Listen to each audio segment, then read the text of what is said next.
Before we dive into the story, tell us where you're watching from in the comments below. If you enjoy this video, don't forget to hit like and subscribe for more heart-touching tales. Wishing you a beautiful day now. Sit back and enjoy the story. The water hit Lauren's lungs like liquid fire. She thrashed beneath the surface of the infinity pool, her waterlogged jeans dragging her deeper into the crystalline depths. Above her, the Miami sun fractured into golden shards through the chlorinated water. She could hear muffled shouts that seemed to come from another world entirely. Her chest burned as panic clawed at her throat. Then strong hands seized her waist, hauling her upward through the blue void. She broke the surface, gasping, coughing up pool water that tasted of chemicals and her own fear. Grayson Reed's hazel eyes blazed with something she couldn't identify as he pulled her against the pool's edge, his expensive tuxedo shirt now plastered to his chest. "Jesus, Lauren, are you okay?"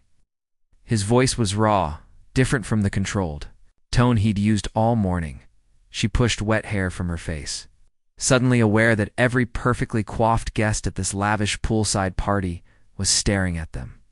The white walls of the Reed family's beachfront villa gleamed like bleached bones in the afternoon heat, and she felt exposed, vulnerable in ways that had nothing to do with her soaked clothes. "I'm fine," she managed, though her voice shook. "Just slipped." Tucker Hayes, Grayson's cousin, stood at the pool's edge with his hands raised in mock surrender, his tan face split by an unrepentant grin. "Hey, I was just having fun with the new bride. Didn't know she couldn't swim." Something dark flashed across Grayson's features. For a moment, Lauren glimpsed the man beneath the polished exterior, someone capable of violence. Then his mask slipped back into place. "Maybe you should stick to playing with people your own size," Grayson said, his tone deceptively calm as he helped Lauren from the pool. The morning had started so differently.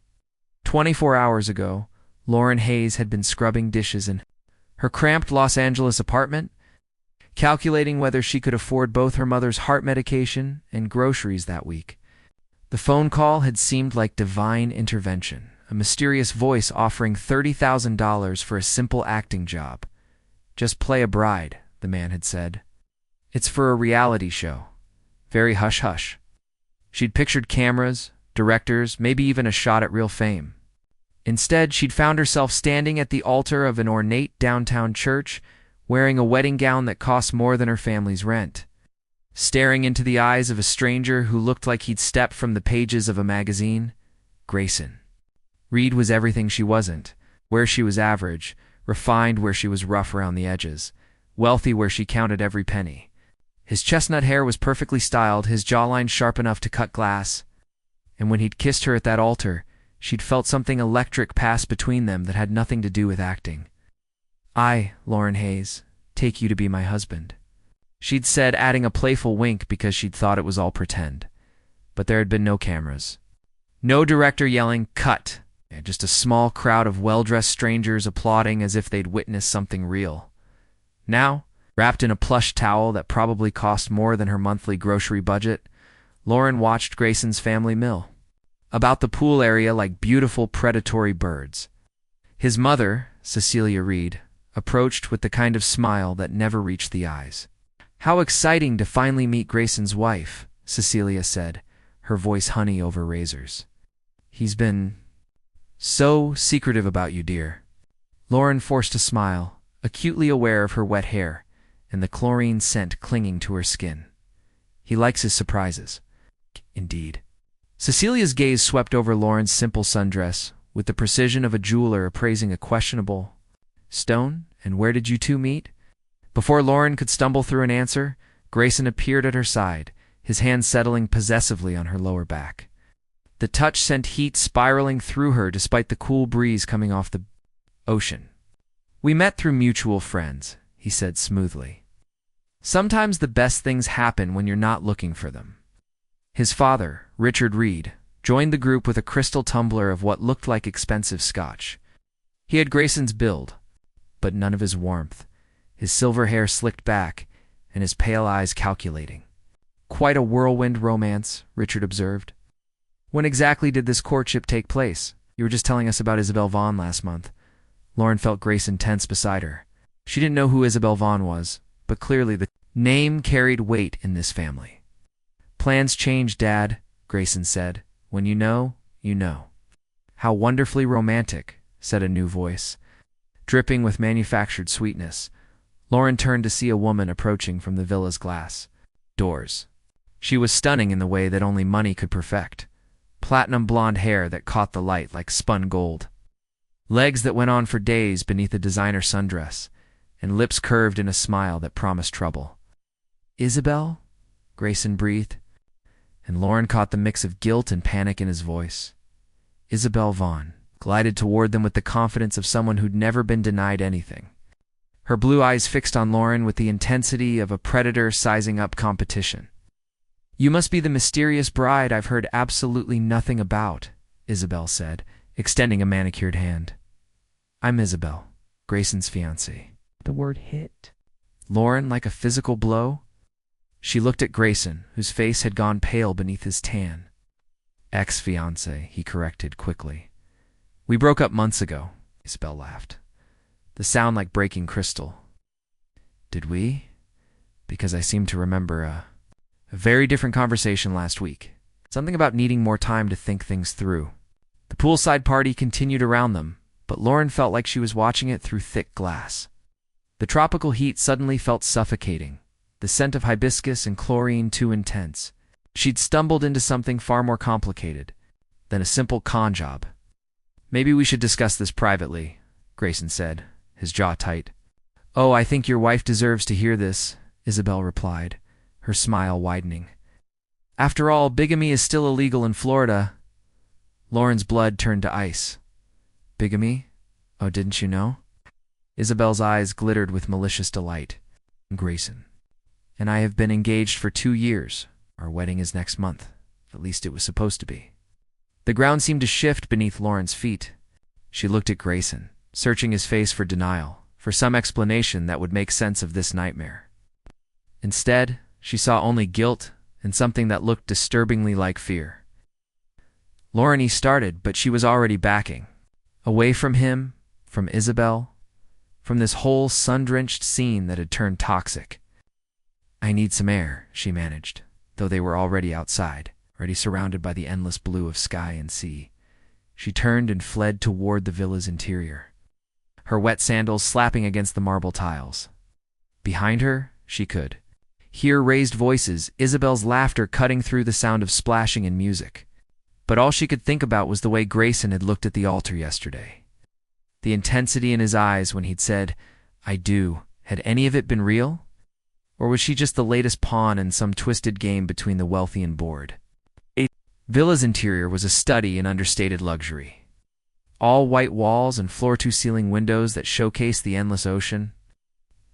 Lauren found herself in what looked like a study, leather-bound books lining the walls and a massive mahogany desk, dominating the space.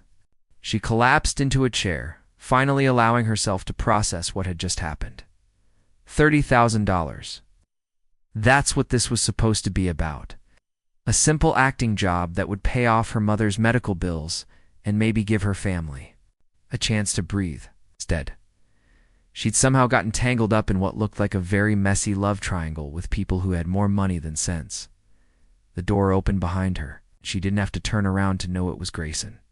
She could feel his presence like a change in the air pressure. "It's not what you think," he said quietly. "Really?" She finally turned to face him. "Because it looks like you hired me to play your wife while you're engaged to someone else. That seems pretty straightforward to me." He moved closer, and she noticed that his shirt was still damp from when he'd pulled her from the pool. There were worry lines around his eyes that hadn't been there that morning. "Isabel and I broke up," he insisted. "She's just having trouble accepting it." "She seemed pretty confident about your upcoming wedding." Grayson ran a hand through his hair, messing up the perfect styling. "It's complicated. Our families have business together. The engagement was more about merging companies than love. And where do I fit into this corporate merger?" He was quiet for a long moment, staring out at the ocean through the wall of windows. When he finally spoke, his voice was barely above a whisper. "I needed time. Space to figure out how to break free from all of this without destroying everything. My family has built." He looked at her then, and she saw something raw and desperate in his expression. You were supposed to be simple. Clean solution to buy me a few weeks. I'm not a solution, Lauren said, standing up. I'm a person.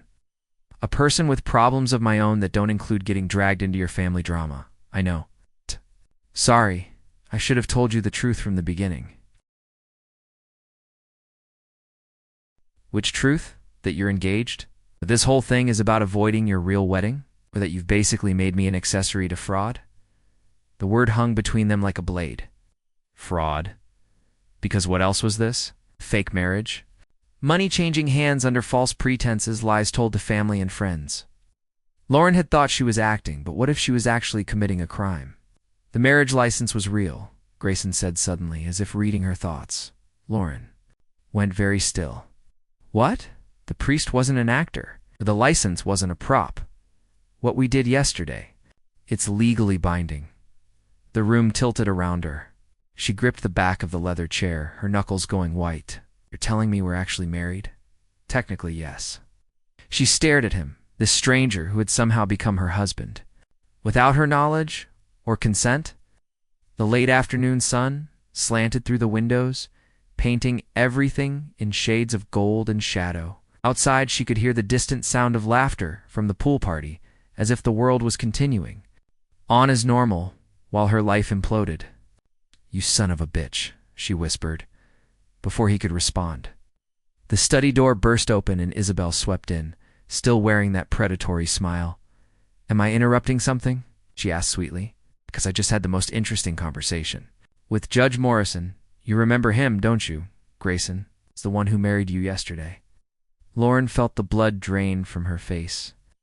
Turns out, Isabel continued, examining her nails with studied casualness, bigamy isn't the only crime we might be looking at here.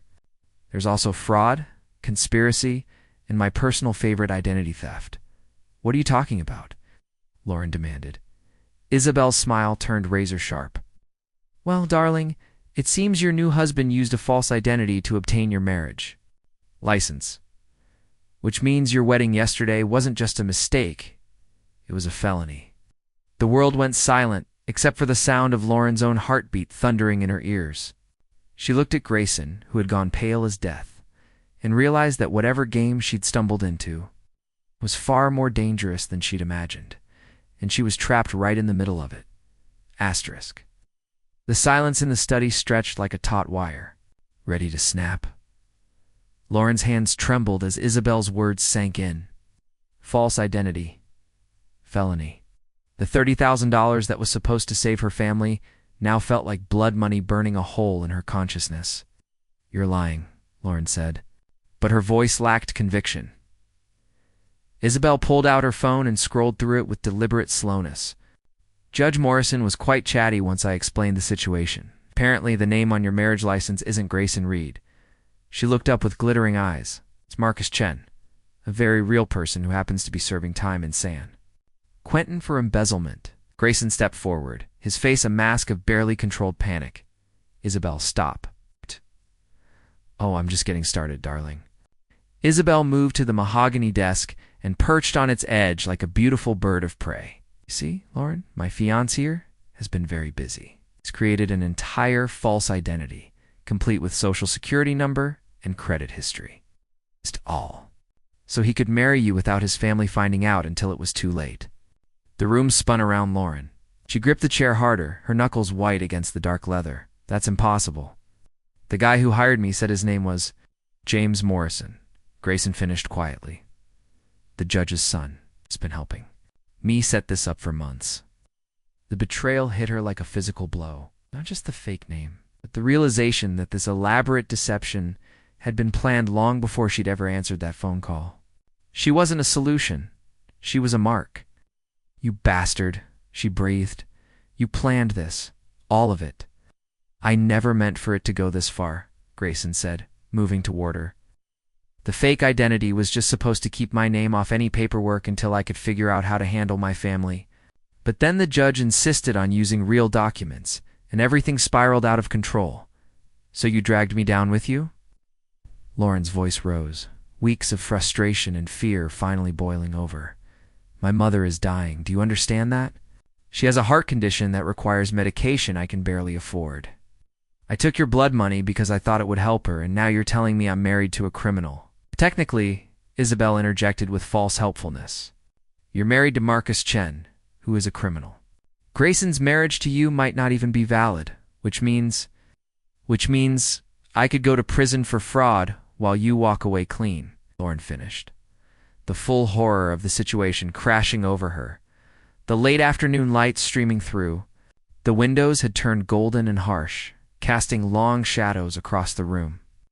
Outside, she could hear the sounds of the pool party continuing, laughter and music that seemed to mock her situation. These people were playing games with money and power while she was fighting for her family's survival. No one's going to prison, Grayson said firmly. I can fix this. Like you fixed everything else? Lauren whirled on him, months of suppressed anger, finally finding a target. I grew up in a one-bedroom apartment with cardboard taped over broken windows. You know what? We ate for dinner most nights. Ramen noodles and whatever die-old bread my dad could bring home from his delivery runs. I've never had the luxury of making mistakes this expensive. Something flickered in Grayson's eyes. Pain, maybe, or recognition. You think I don't understand struggle? I think you've never had to choose between medicine and groceries. You're right, he said quietly. I haven't. But I've had other choices to make, like whether to let my family destroy everything I care about or fight back the only way I know. How? Isabel clapped slowly, mockingly. How touching.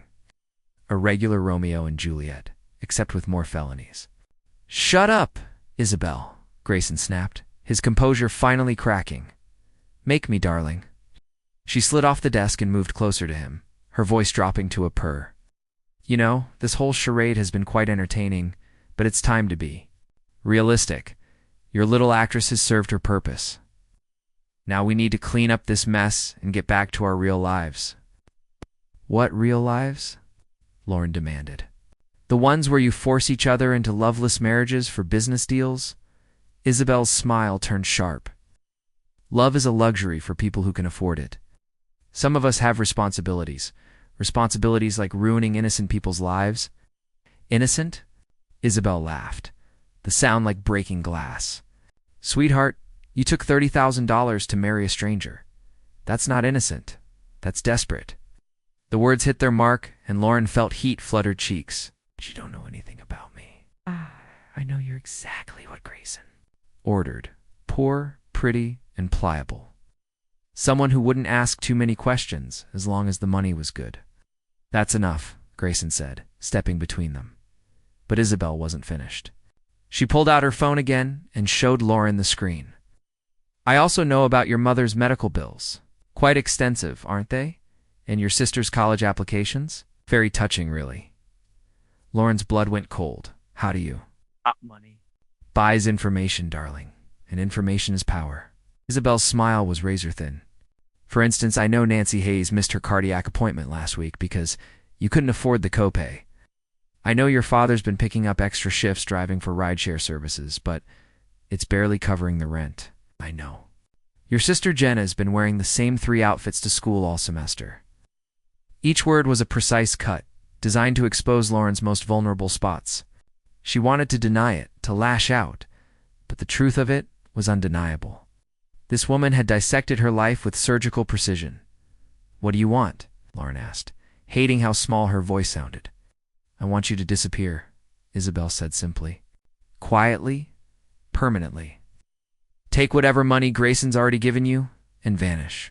Get the marriage annulled on grounds of fraud and never contact any of us again. And if I don't? Isabel's expression hardened. Then I make sure the authorities know about Marcus Chen's mysterious bride. I have photos from yesterday's ceremony. Video footage, witness statements. You'll be charged as an accessory to identity theft at minimum. Possibly conspiracy to commit fraud. With your family's financial situation, I doubt you can afford the kind of lawyer you'd need. The threat hung in the air like poison gas. Lauren could feel herself drowning in consequences she'd never seen coming. She looked at Grayson, searching for some sign that he would fight for her, that this meant something to him beyond a convenient deception. Instead, she saw calculation in his eyes. The same look she'd seen in business meetings, when people weighed costs and benefits without considering the human collateral. "There might be another way," he said slowly. Isabel raised an eyebrow. "I'm listening." "What if we don't annul the marriage?" Both women stared at him. Lauren felt the ground shift beneath her feet again. "What if we make it real?" Grayson continued. "Isabel, your family needs this merger, but so does mine. If I'm already married to someone else, legally and publicly, then the business deal has to stand on its own merits." "You're insane," Isabel breathed. "Am I? Think about it. Your father's been using the engagement as leverage in our negotiations. He knows my parents want this marriage for the connections it brings. Right. But if I'm unavailable permanently, then both families have to find another way to make the deal work." Lauren found her voice. "You're talking about using me as a permanent shield against your ex-fiancé." "I'm talking about giving you $5 million in legal protection from everything Isabel just threatened." The number hung in the air like a golden lure. $5 million. Enough to pay off her mother's medical debt, send Jenna to any college she wanted. Maybe even buy her father the small restaurant he'd always dreamed of opening. "You can't be serious," Isabel said, but Lauren caught the uncertainty in her voice. "Dead serious." Grayson turned to Lauren, his hazel eyes intense. "Stay married to me. 1 year. Help me break free from all this." He gestured around the opulent room. "And I'll make sure your family never has to worry about money again. After a year, divorce, clean, simple, with enough settlement money to set you up for life." Lauren stared at him, trying to read the truth behind his words. A year of her life in exchange for her family's financial security. It should have been an easy choice, but something about the desperation in his eyes made her hesitate. "This is ridiculous," Isabel interjected. "Grayson, your parents will never accept her. She's nobody." "She's my wife," he said quietly, and Lauren felt something shift in her chest at the words. A fake wife? In a fake marriage? Based on a lie? "All marriages are based on lies to some degree," Grayson replied. At least this one is honest about being a transaction." The casual cruelty of the statement hit Lauren harder than she expected. She'd grown up believing in love, and the possibility that two people could build something real together despite the odds. Her parents had managed it, even through poverty and illness. But here, in this world of wealth and privilege, even the pretense of romance was treated like a business deal. "I need to think," she said finally. "There's nothing to think about," Isabel snapped. "This is temporary insanity, and when Grayson comes to his senses, you'll be left with nothing but criminal charges." "Maybe," Lauren said, "but that's my risk to take." She moved toward the door, needing air, needing space to process everything that had happened. But as she reached for the handle, Isabel's voice stopped her cold. "Before you decide, darling, there's one more thing you should know about your devoted husband." Lauren turned back reluctantly. Isabel's smile was predatory as she looked at Grayson. "Tell her about the accident, sweetheart. The one that killed 3 people. The color drained from Grayson's face. "Isabel, don't. But she has a right to know who she's really married to. Don't you think, Mrs. Chen?" Lauren felt ice forming in her veins. "What accident?" 5 years ago," Isabel continued, ignoring Grayson's desperate look. "Grayson was driving under the influence when he crashed into a family's car. A mother and her 2 children died instantly." The room went deadly silent. Lauren stared at Grayson, waiting for him to deny it, to explain, to say something that would make this another one of Isabel's manipulations. Instead, she saw only guilt and a pain so deep it seemed to have carved permanent lines in his face. "That's not the whole story," he said quietly. "Isn't it?" Isabel pressed. "The Reed family paid off everyone involved. The police, the prosecutors, the judge, made it all disappear like it never happened. But the families remember, don't they? Grayson, they remember even if the law doesn't." Lauren's legs gave out, and she sank back into the leather chair. The man she'd married, the stranger she'd been considering binding herself to for a year, was a killer. Someone who had destroyed innocent lives and walked away clean because his family had enough money to buy justice. "I didn't mean for it to happen," Grayson said, his voice breaking. I was 22, stupid, drunk. I've regretted it every day since. Regret doesn't bring back the dead, Lauren whispered. No, he agreed, doesn't. But it's all I have. She looked at him then, really looked, and saw something she recognized. The same haunted expression her father wore after particularly bad shifts when he'd seen too much pain and couldn't shake it off. The same look her mother had when she thought no one was watching, when the weight of her illness pressed down. Like a physical thing. Guilt was a wound that never healed, she realized. It just scarred over and ached in the cold. Family, she said. What happened to them? Father survived, Grayson said. Barely. He's in a wheelchair now.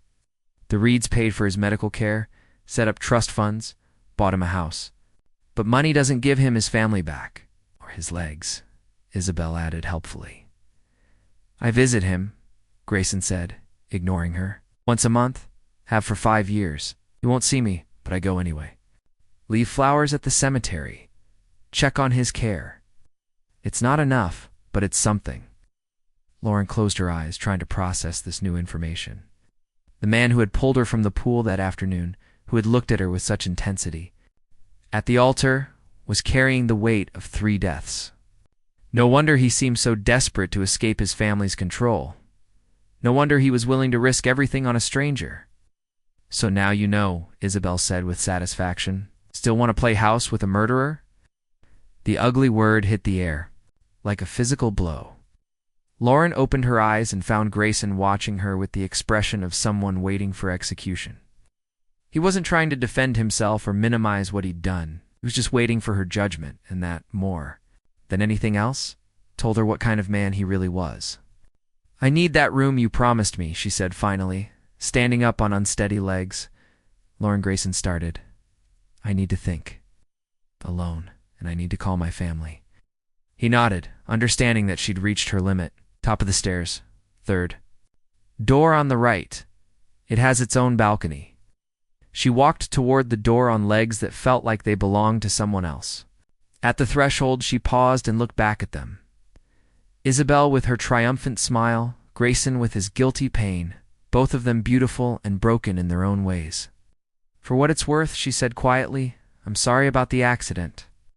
And I'm sorry you've both forgotten what it means to be human. Then she left them there in the golden light of the setting sun. 2 predators circling each other while the real world burned down around them. Asterix, the guest room, was a sanctuary of white linen and ocean views, but Lauren barely noticed the luxury. She sat on the edge of the massive bed with her phone pressed to her ear, listening to her mother's labored breathing on the other end of the line. Lauren, honey, you sound stressed. Nancy Hayes said between coughs, Are you eating enough? Simple maternal concern nearly broke her. Here she was, sitting in a room that probably cost more per night than her family's monthly rent. And her mother was worried about whether she was taking care of herself. I'm fine, Mom. How are you feeling? Did you make it to your appointment today? A pause. We rescheduled it. Your father picked up an extra shift, and we thought it would be better to wait until next week. Lauren closed her eyes. Another missed appointment. Another step closer to the edge of a cliff that seemed to grow steeper every day. Mom, about the money I mentioned. Well, sweetheart, you don't need to worry about us. Your father and I have been managing just fine for 25 years. We can handle a little longer.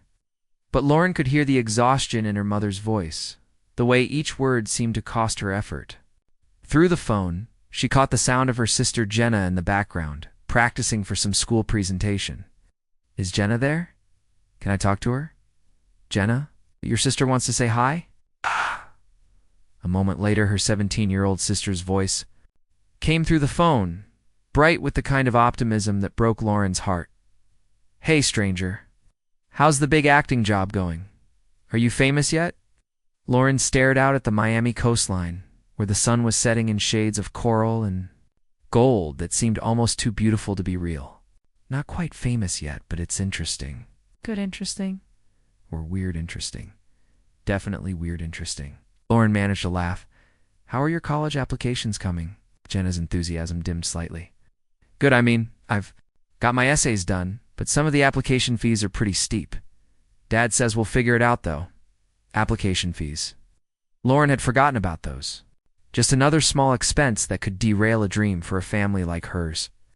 While people like the Reeds spent more on a single dinner than her sister needed for her entire future, listen, Jenna, I might be able to help with some money soon. For college, I mean? Really? Lauren, that would be incredible. I've been looking at this program at UCLA for pre-med, but the out-of-state tuition is insane. Out. If I could just get some help with the first year. The hope in her sister's voice was like a knife in Lauren's chest. Jenna was brilliant, had been, since she was little, but brilliance meant nothing without opportunity. An opportunity, Lauren was learning, usually came with a price tag. After they hung up, Lauren sat in the growing darkness, not bothering to turn on the lights. The conversation with her family had clarified things in a way that all of Isabel's threats and Grayson's offers couldn't. This wasn't about her anymore. It was about giving the people she loved a chance at the kind of life she'd never been able to imagine for herself. A soft knock on the door interrupted her thoughts.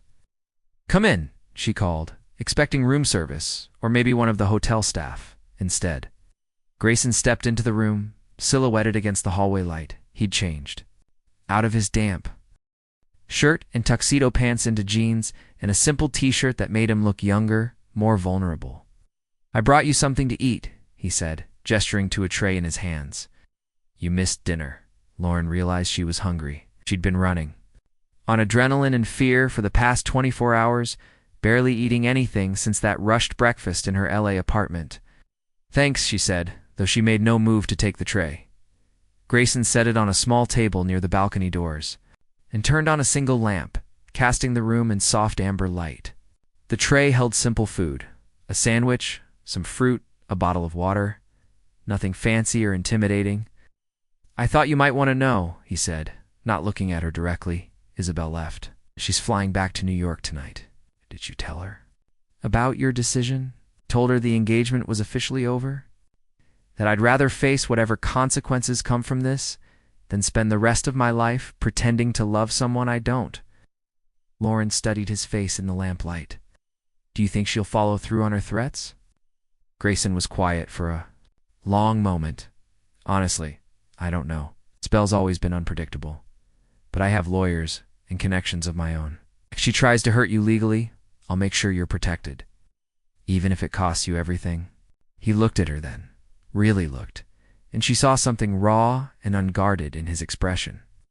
"I killed 3 people, Lauren. A mother and her 2 children. Their names were Sarah Martinez, age 34, Miguel Martinez, age 8, and Sofia Martinez, age 5.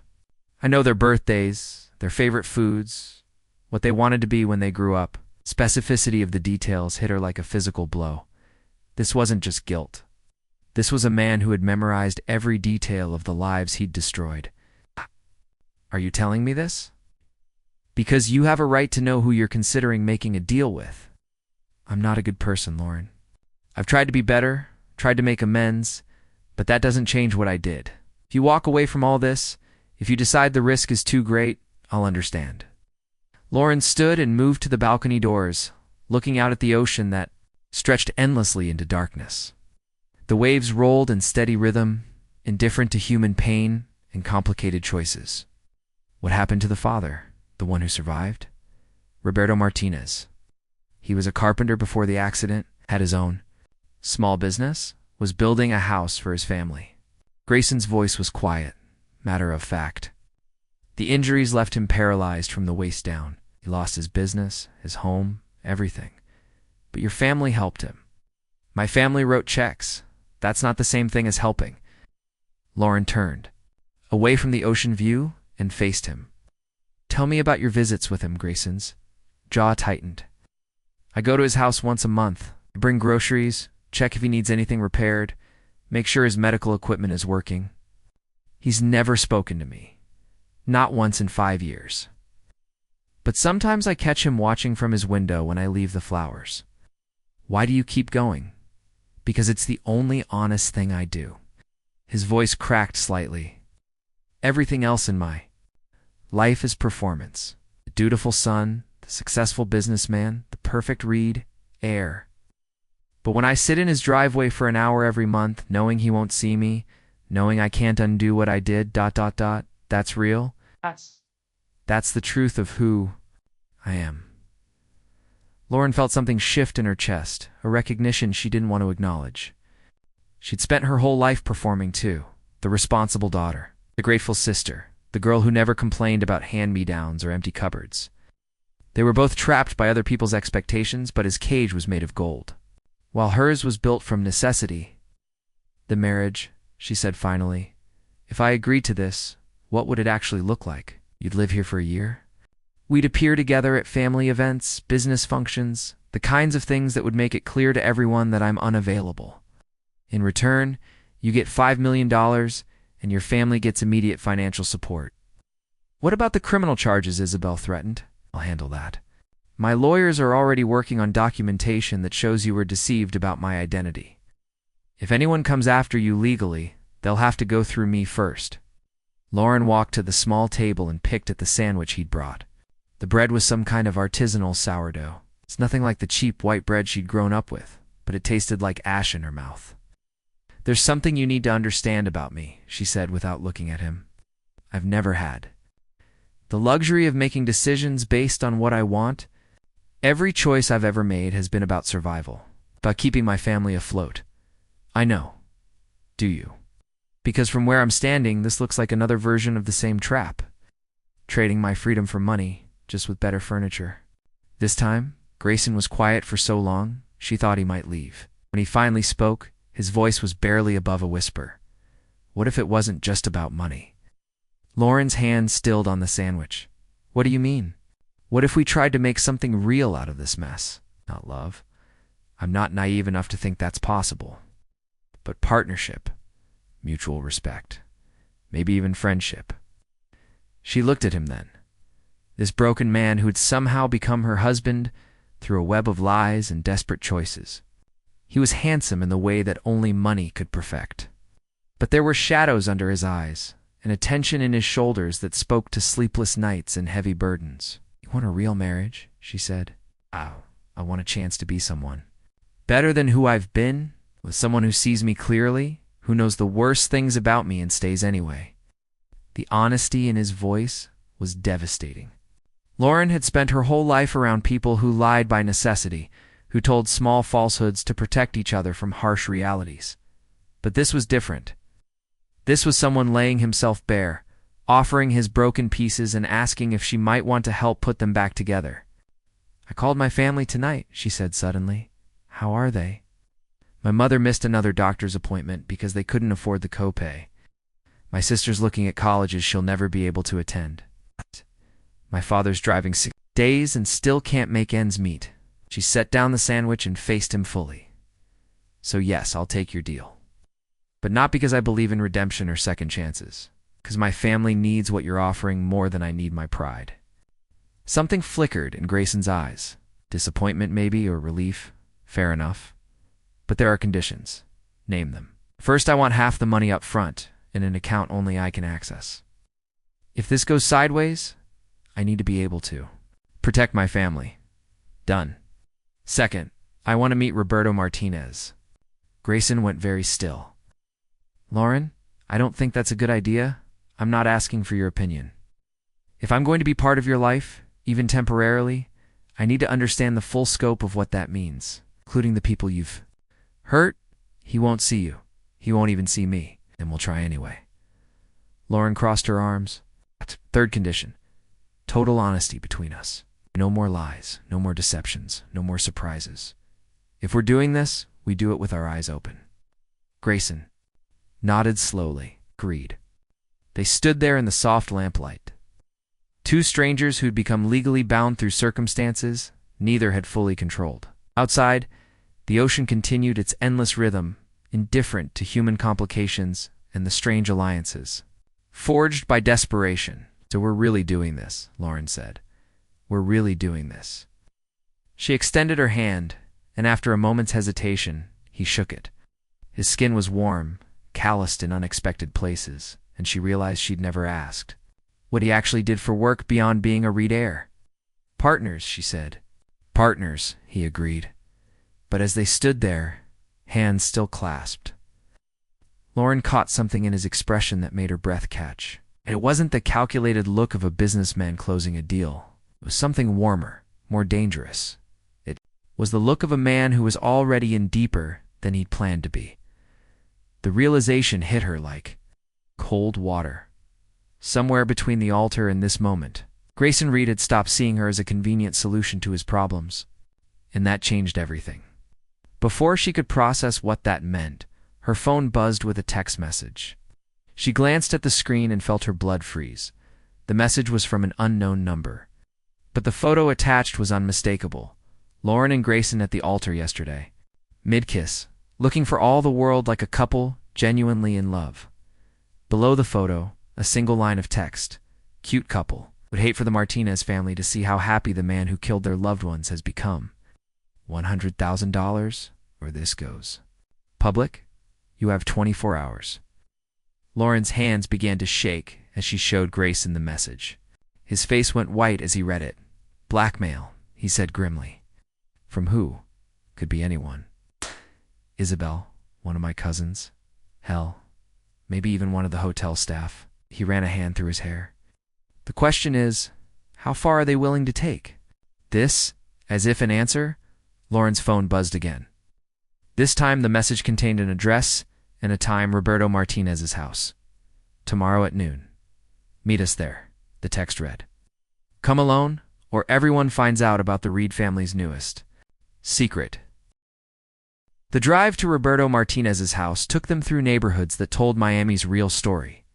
Far from the gleaming towers and pristine beaches, Lauren sat in the passenger seat of Grayson's rental car, watching chain-link fences and modest homes blur past the windows.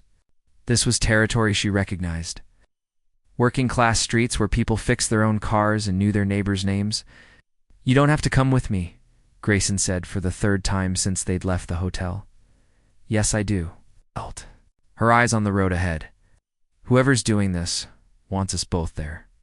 Besides, if I'm going to be your wife, even temporarily, I need to face this part of your life. They'd spent the morning trying to figure out who was behind the blackmail. The hotel's security footage from the wedding had been mysteriously corrupted. Isabel claimed to be on a plane to New York, though her alibi felt conveniently airtight. Tucker Hayes was unreachable, supposedly on a fishing trip in the Keys. The address led them to a small blue house with a carefully maintained lawn and a wheelchair ramp leading to the front door. An older model Honda sat in the driveway, modified, with hand controls. Everything about the place spoke of dignity maintained despite difficult circumstances. He doesn't know we're coming, Grayson said quietly as they parked across the street. Maybe it's time he did. Lauren had barely slept. The night before, thinking about the man inside that house, Roberto Martinez, who had lost everything in a single moment of another person's recklessness. She'd imagined him a dozen different ways, bitter, broken, consumed by rage. But sitting here now, looking at the small garden by the front steps and the American flag hanging from the porch, she realized she'd been projecting her own fears about victim and villain. What if he calls the police? She asked. Then we'll deal with it. Grayson's hands were white-knuckled on the steering wheel. I've been running from this conversation for 5 years. Maybe it's time. They sat in silence, watching the house. A few minutes before noon, a car pulled up behind them. Lauren tensed, expecting to see their blackmailer finally reveal themselves. Instead, she watched a young woman get out. Mid-20s, dark hair, wearing scrubs like she'd just gotten off. A shift at a hospital, the woman walked up to Roberto's front door with the easy familiarity of someone who belonged there. She had her own key, Nurse Lauren guessed. Maybe, or ... Grayson's voice trailed off as recognition dawned on his face. That's Carmen Martinez, Roberto's niece. Lauren watched the young woman disappear inside the house. How do you know that? I've been sending money for her medical school tuition, anonymous donations, but I've kept track of her progress. His voice was thick with an emotion she couldn't identify. She's in her final year, going to be a pediatric nurse. The implications hit Lauren like a physical blow. Carmen Martinez had built a career around helping children, the same demographic. That included the two siblings who died in that car crash 5 years ago. It was either the cruelest irony or the most deliberate form of healing she'd ever encountered. You think she knows? About the money? I doubt it. The donations went through a foundation. Not about the money, about you. Grayson was quiet for a long moment. I don't know. But before he could say more, Lauren's phone buzzed with another message. This one contained a single word. Inside. They looked at each other, both understanding that whatever game they'd been pulled into was about to reach its climax. The walk to Roberto's front door felt like a march to execution. Lauren's heart hammered against her ribs as Grayson knocked, each rap of his knuckles echoing like a gunshot in the quiet neighborhood. The door opened to reveal a man in his 50s. Dark hair streaked with premature gray, seated in a wheelchair. His upper body was powerfully built, the result of years of compensating for his paralyzed legs. But it was his eyes that caught Lauren's attention, dark, intelligent, and completely unsurprised to see them. Mr. Reed, Roberto Martinez said in accented English. Please come in. The formality of his greeting sent chills down Lauren's spine. This man knew exactly who they were. Inside the house was small but immaculate. Family photos lined the walls. A younger Roberto with a beautiful woman and 2 children, graduation. Pictures, birthday parties, all the ordinary moments that make up a life. Lauren found herself staring at a photo of the Martinez family at a beach, everyone laughing as waves crashed around them. That was taken 3 weeks before the accident, Roberto said, following her gaze. Our last vacation as a complete family. Now Lauren felt tears prick her eyes. I'm so sorry, are you? Roberto's voice wasn't hostile, just curious. Or are you? Sorry you got caught up in something you didn't understand? Both, Lauren said honestly. Carmen Martinez emerged from what looked like a kitchen, carrying a tray with coffee and pastries. She moved with the efficient grace of someone accustomed to caring for others, but Lauren caught the tension in her shoulders. Tio, Carmen said softly. Are you sure about this? Su Mia. It's time. Carmen set the tray on a coffee table and took a seat next to her uncle's wheelchair. She looked directly at Grayson for the first time. And Lauren saw something that made her stomach clench. Not hatred, but a kind of weary recognition. You're younger than I expected, Carmen said to Grayson. I was 22 when it happened. He replied, it's the same age as my cousin Miguel would be now. Carmen's voice was steady, matter of fact. He wanted to be a teacher. Sophia was going to be a veterinarian, she said. She loved animals. Each detail was a small knife, precise and devastating. Lauren watched Grayson absorb them like physical blows, his face growing paler with each revelation. I know, he said quietly. I know about Miguel's teaching aspirations. I know Sophia wanted to save animals. I know Sarah was working on her nursing degree at Miami-Dade. I know because I've made it my business to know. Roberto leaned forward in his wheelchair. Why? Because I owe them that much. Because forgetting would be worse than remembering. Why ain't the money? The anonymous donations to Carmen's education. The medical equipment that mysteriously appears when I need it? The house repairs that get done when I'm at physical therapy? Grayson's jaw tightened. How long have you known? Since the beginning? Did you think I was stupid? That I wouldn't? Investigate where the help was coming from. Lauren felt the world shift around her. This wasn't a confrontation between victim and perpetrator. This was something far more complex. A relationship built on guilt and acceptance that had been playing out in shadows for years. Then why did you never say anything? Grayson asked. Because I was angry, Roberto said simply. For 2 years, I was so angry I could barely see straight. I wanted you to suffer like I was suffering. I wanted you to lose everything like I had. Lost everything. And now, Roberto was quiet for a long moment, staring at the family photos on the wall. When he spoke again, his voice was thick with emotion. Now I'm tired of being angry. It's not bringing them back, and it's not helping Carmen build the life she deserves. Carmen reached for her uncle's hand. Tio has been watching you, Mr. Reed. He knows about your monthly visits. It's about how you sit in the driveway even though he won't see you. He knows you send flowers to the cemetery on their birthdays. I also know, Roberto continued, that you've been sober since the night of the accident, that you've done community service at the Children's Hospital every weekend for 5 years, that you've quietly funded a scholarship program for families who've lost loved ones in drunk driving accidents. Lauren stared at Grayson in shock. None of this had come up in their conversations about his past. She'd assumed his guilt was just that, guilt without any meaningful action behind it. "Why didn't you tell me any of this?" she asked. "'Cause it doesn't matter," Grayson said. "Nothing I do brings them back. Nothing I do fixes what I broke." "No," Roberto agreed. "But it matters that you're trying." The room fell silent except for the soft ticking of a wall clock. Lauren felt like she was witnessing something intensely private, a conversation that had been 5 years in the making. "So why now?" she asked. "Why reveal all this today?" Roberto and Carmen exchanged a look, and Lauren caught something that made her stomach drop. Conspiracy. "Because Carmen said, pulling out her phone, 'Someone paid me too.'" She showed them the screen, a bank transfer for $50,000, dated yesterday, from an account belonging to Tucker Hayes.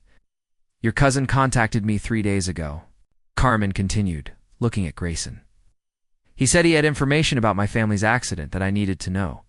When he found out about your wedding, he offered me money to help him expose you." The betrayal hit Lauren like a physical blow.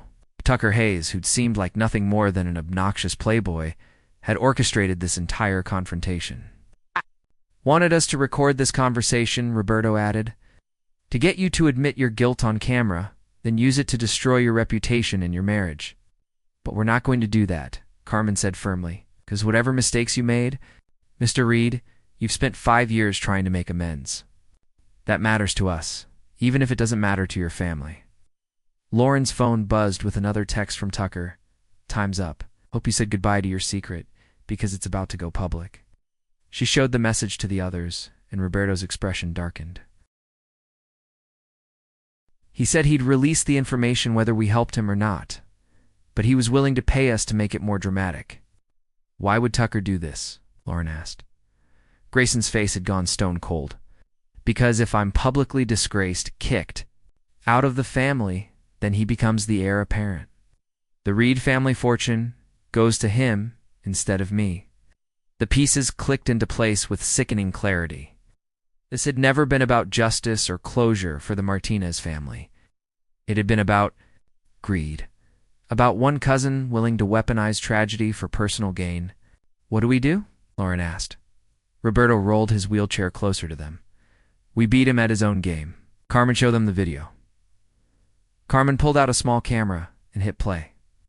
On the tiny screen, Lauren watched Tucker Hayes in what looked like a hotel room, bragging to someone off camera about his plan.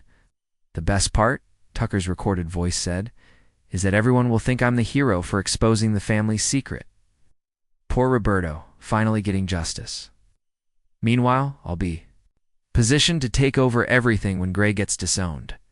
The recording continued for several more minutes, with Tucker detailing exactly how he'd manipulated the situation, including his plan to send anonymous tips to gossip bloggers and news outlets. "He recorded himself?" Lauren asked in disbelief. "Was drunk," Carmen explained. "Very drunk. Out. And apparently not as smart as he thinks he is." Roberto smiled grimly. "Sometimes justice comes from unexpected places." Lauren felt a surge of something she couldn't quite name. Not hope. Exactly, but a sense that maybe for once, the good guys might actually win. But then her phone rang, and she saw her mother's number on the screen. "I have to take this," she said, stepping outside onto the small front porch. "Lauren." Her mother's voice was breathless, panicked. "Honey, something's wrong. Someone came to the house asking questions about you. They had pictures, said you were involved in some kind of scandal." Lauren's blood turned to ice. "What kind of questions, Mom? About your marriage? You said you married someone under false pretenses, that you might be in legal trouble?" "Lauren, what's going on?" Through the front window, Lauren could see Grayson. Roberto and Carmen huddled around the camera, planning their counterattack against Tucker, but none of that mattered now. Tucker had gone after her family, the one thing that was supposed to be off limits.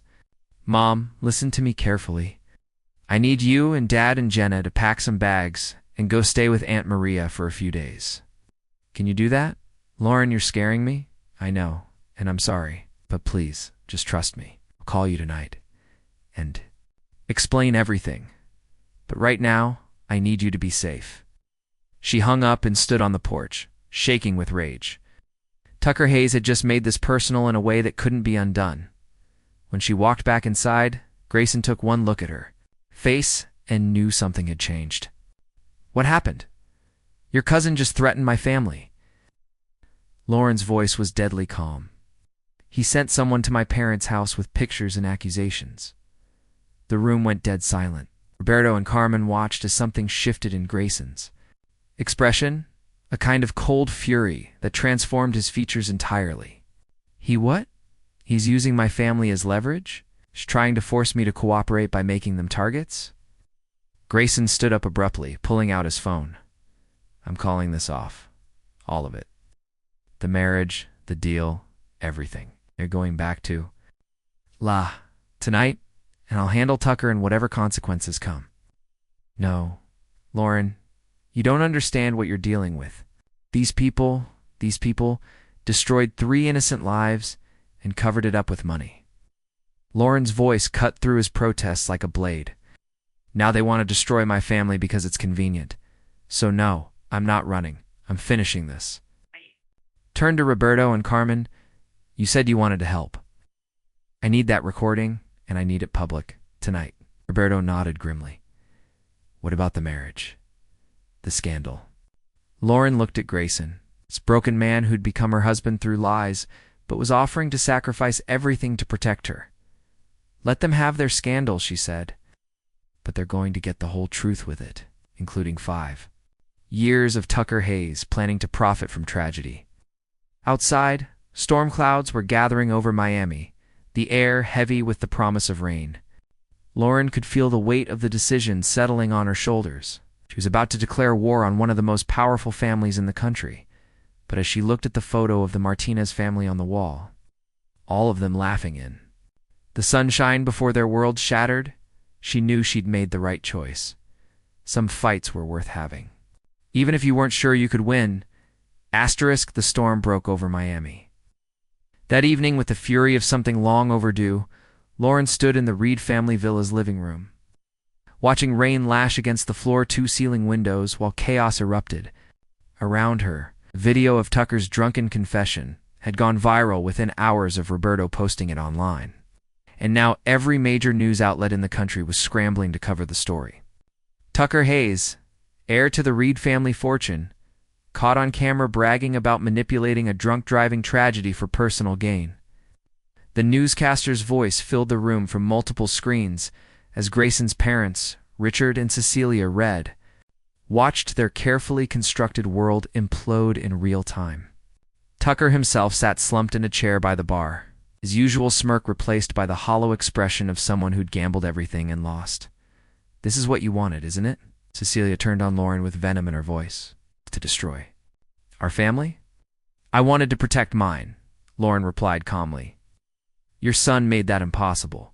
My nephew, Richard corrected, glaring at Tucker with undisguised disgust, and he's no longer part of this family. The irony wasn't lost on Lauren. The Reed family had spent 5 years covering up one tragedy, only to be brought down by their own greed and cruelty. Tucker had destroyed himself trying to claim a fortune built on blood money. Grayson appeared in the doorway, phone pressed to his ear. He'd been fielding calls from lawyers, reporters, and business partners all evening. When he hung up, his face was grim. The board is calling an emergency meeting, he said to his father. They want answers about the accident, the cover-up, everything. And what will you tell them? The truth. Ace. Grayson's voice was steady, resolved. All of it, Richard's composure finally cracked. Do you have any idea what you've done? The business deals that will fall through? The lawsuits that are coming? I know exactly what I've done, Grayson said. What I should have done 5 years ago.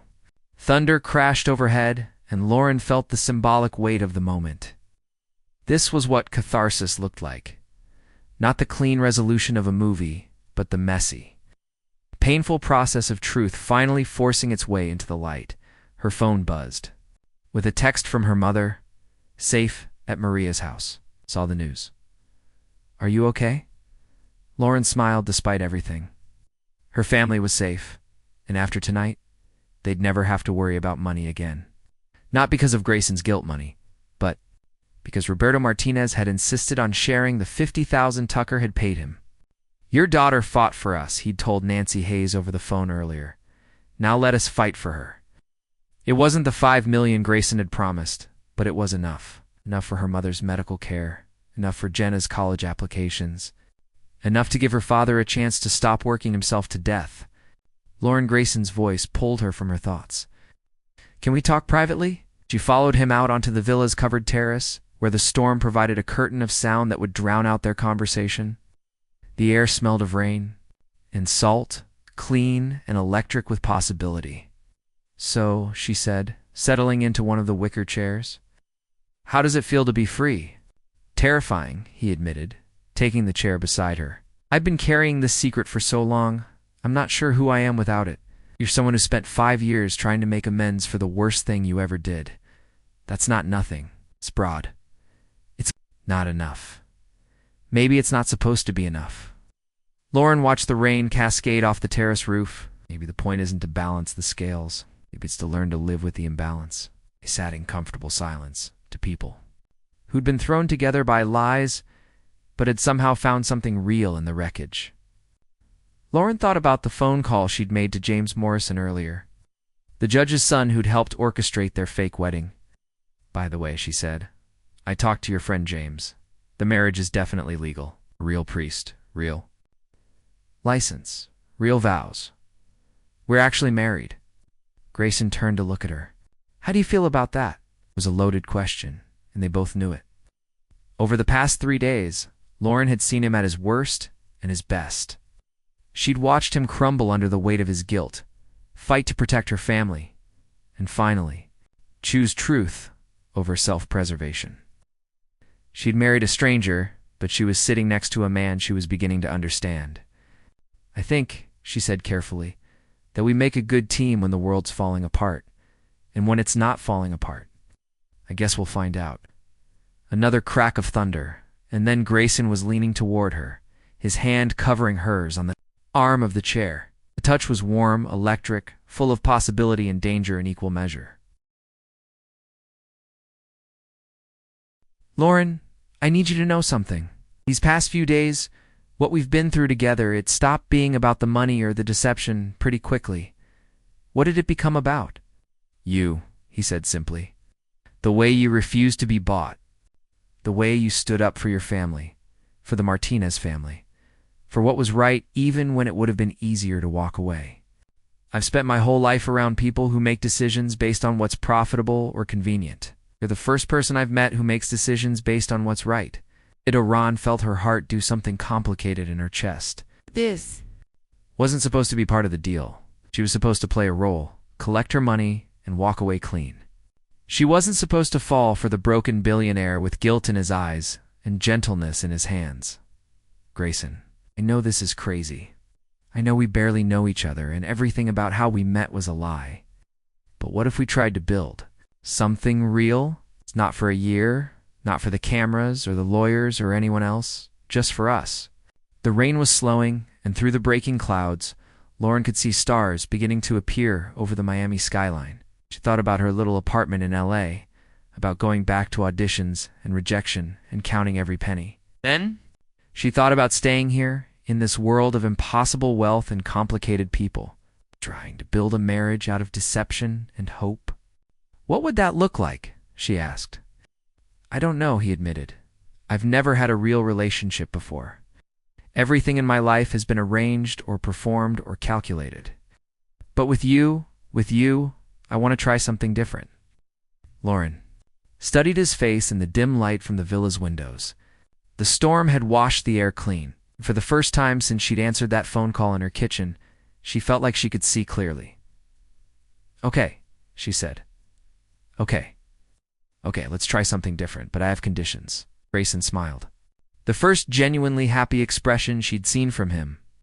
I'd be disappointed if you didn't. First, we take this slow, really slow. I don't care if we're legally married.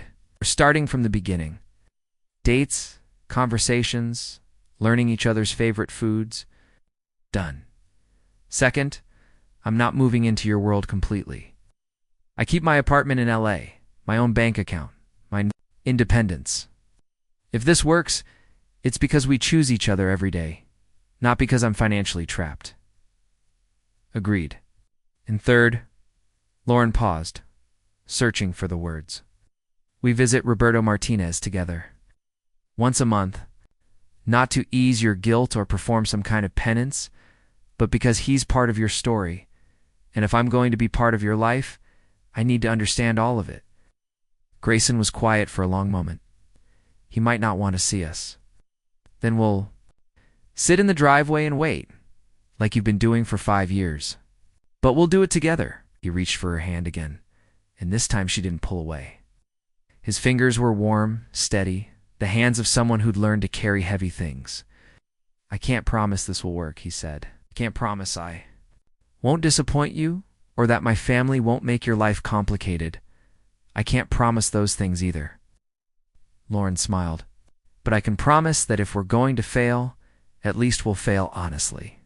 They kissed then, soft and tentative at first, then deeper as the storm moved out to sea and left them alone with the possibility of something real.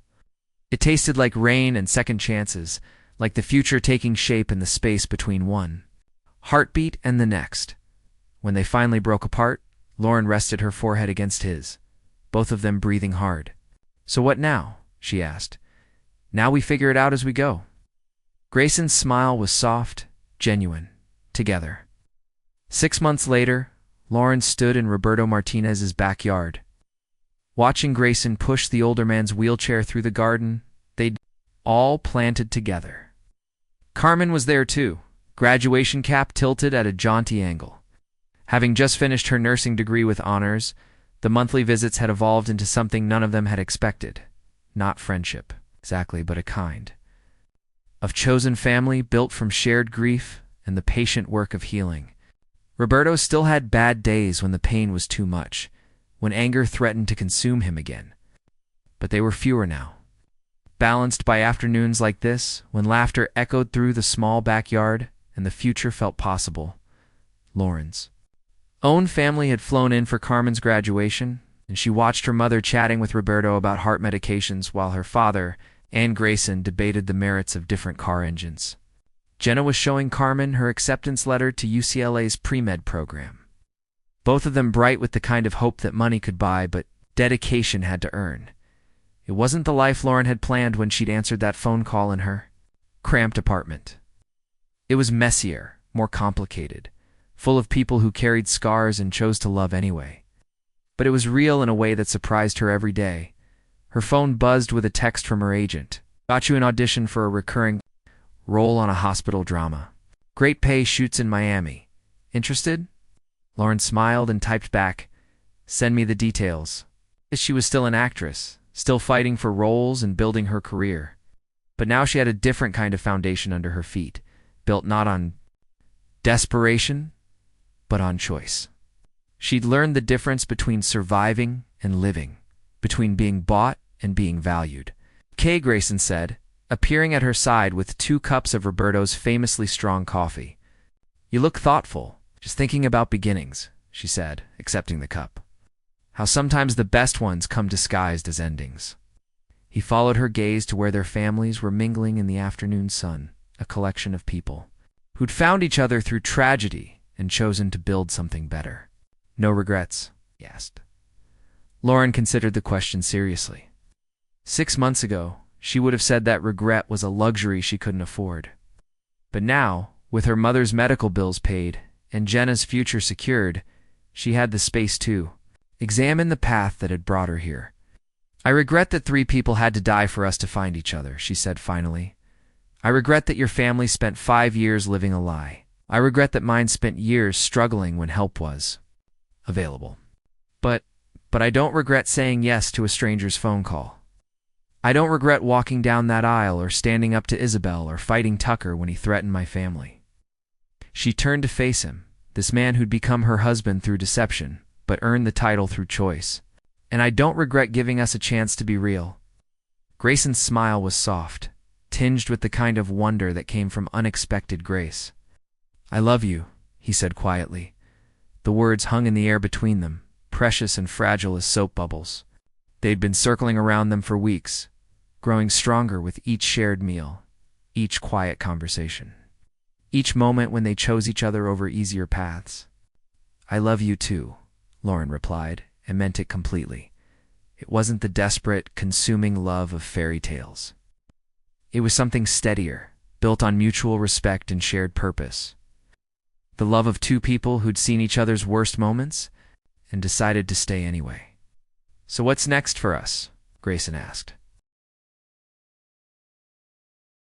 Lauren gestured toward the garden where their families were gathered, toward Carmen's graduation cap gleaming in the sun, toward the future spreading out before them like an unmapped territory.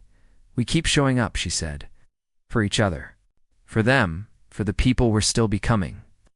We keep choosing the hard right thing over the easy wrong thing, even when it's terrifying, especially when it's terrifying." Later that evening, after the graduation party had wound down and their families had returned to their hotels, Lauren and Grayson sat on Roberto's front porch, watching the sun set over the neighborhood. The old man had insisted they stay for dinner, and Lauren could still taste Carmen's homemade flan on her tongue. "You know," Roberto said, rolling his wheelchair out to join them, "when I first saw you two at that altar on the news, I thought it was just another rich man's game. Another way for the powerful to avoid consequences." "Was," Grayson said honestly, "it was. But then I watched you fight for each other, watched you choose to tell the truth, even when it cost you everything. That's when I knew you might actually deserve the happiness you found by accident." Lauren felt tears prick her eyes. Roberto's forgiveness had been hard-won, earned through months of patient presence and consistent action. It wasn't absolution, nothing could undo the tragedy that had brought them together. But it was something precious, the possibility of redemption through daily choice. "Thank you," she said simply. Roberto nodded and rolled back inside, leaving them alone with the evening and each other. Somewhere in the distance, a dog barked and children played in a yard, the ordinary sounds of life continuing despite everything. "I have something for you," Grayson said suddenly, reaching into his pocket. Lauren's heart jumped. "If that's what—" "I think it is. It's not a proposal," he said quickly, then paused. "Well, not exactly. More like a promise." He pulled out a small velvet box and opened it to reveal a simple band of white gold. No diamond, no ostentation. Just a circle of metal that caught the last light of the dying day. "We never had real rings," he said. "The ones from the ceremony were props. This is real. Promise that what we're building is real too." Lauren looked at the ring, then at his face, earnest and hopeful in the gathering dusk. She thought about the fake wedding dress she'd worn 6 months ago. How it had felt like playing dress-up in someone else's life. This felt different. This felt like coming home. "What kind of promise?" she asked. "That I'll keep showing up. I'll keep choosing you and us and the hard work of being honest. When I inevitably mess up, because I'll own it and do better. And what do I promise? Whatever feels true to you." Lauren took the ring from the box and slid it onto her finger. It fit perfectly, as if it had been waiting for her all along. "I promise," she said, "to keep believing that people can change, that love can grow in impossible places, that the best things in life are worth fighting for, even when the odds are terrible." They kissed as the last light faded from the sky. Two people who'd found each other in a web of lies and chosen to build something true. Around them, Miami hummed with life. 8 million people pursuing their own complicated dreams. But in that moment, on that porch, the world felt perfectly sized for two. Years later, Lauren would look back on this evening as the moment their story truly began. Not with the fake wedding or the blackmail or the dramatic confrontations, but with a simple promise made in the gathering dark, to keep choosing each other. One day at a time, for as long as they both shall live. Some love stories begin with deception. The best ones end with truth. The end asterisk like this video if the story touched your heart. Subscribe for more emotional tales and share with someone who believes in the power of true love, and let us know in the comments. We love connecting with our global community of romance lovers,